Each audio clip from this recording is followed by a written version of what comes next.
Đây, câu lút thế mà. Chỉ đi nó cũng lúc bé lấy giờ. Cái lấy cầm cả vô của à. Cả cơ ban xe có chỉ cả yêu cú giờ. Cái lấy mà phát hạ của nàng. Muốn chỉ đã có lì mà. Muốn tin nhau nó để mua xì đó rồi. Ừ.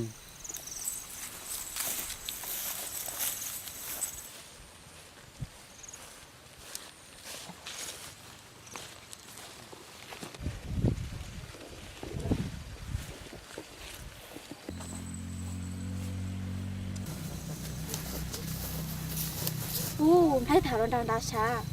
Mọi người khi đi lâu hết.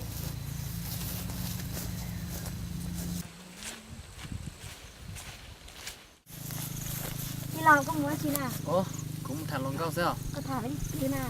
Cũng thả tổ huam phái nào. Đi lâu nó tiếc một chút gì mà. Hả? Mình tiếc một chút gì là? Ừ.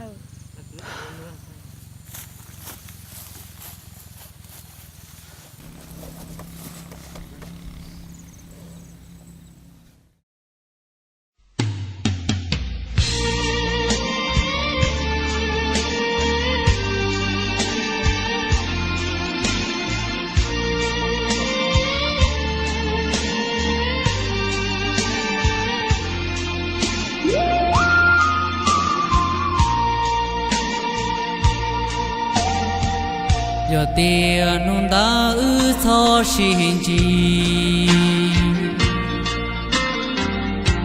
bây giờ nôn nó yo nhỏ luôn gì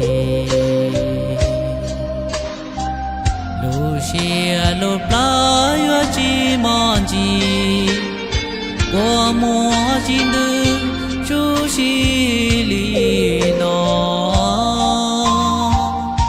giờ tiền nôn ta cho si chua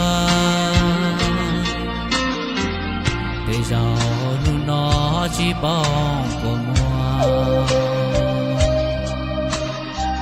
lu xia lu pla yo chỉ tao qua chín tư của mùa đi lấy yo rong đi nó vì mùa nôn ta trao ư lo xin chi đau nu đau li đau trong quá đau lo mù thì qua đau cũ lu có ta cho có mà thì cho danh chia đau cũ nu cơ cho cái lũ mua trâu cò cụ giàu xe mua bố cò mù li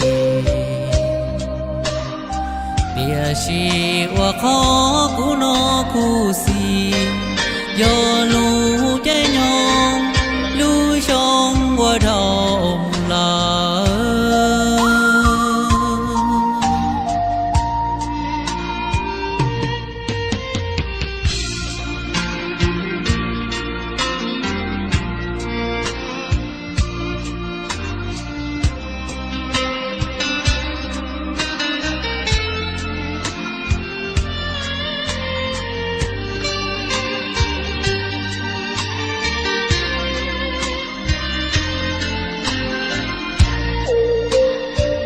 vì mùa nôn ta trao ư lo xin chi đau nu đau li đau trong mỗi đau lo mù thì oa đau cũ nu có tàn trò có mà thì đó danh chi đau cũ nu cơ